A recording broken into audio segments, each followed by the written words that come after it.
দুনিয়ার মানুষ জানো, নবী আলাইহিস সালামের জীবনে কোনো গুনাহ ছিল না। নবুয়তির আগেও গুনাহ ছিল না, পরেও গুনাহ ছিল না। এরপরে আমার নবী কাঁদছেন না কাঁদেন নাই? জোরে বলে। আমার নবীর কত কান্না, চোখের পানিগুলো ফেলে ফেলে আমার নবী কেঁদেছেন। উহুদ পাহাড়ের কিনারায় গিয়ে আমার নবী কান্না করেছেন। জবলে আবু কুবাইসে দাঁড়ায় নবী কান্না করেছে। সাফা পাহাড়ের পাদদেশে বসে আমার নবী কান্না করেছে।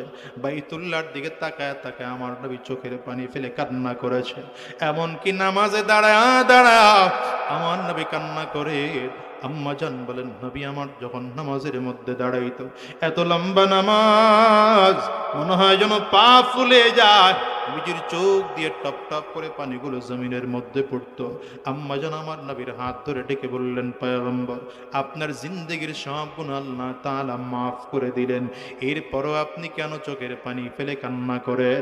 আমার নবী ডাক দেয়, আয়েশা রে, আমি কি আল্লাহ পাকের শুকর গুজার বান্দা হব না? আমার আল্লাহ আমারে মাফ করে দিয়েছেন, কিন্তু চোখের পানিতে আমার আল্লাহরে খুশি করা যায়।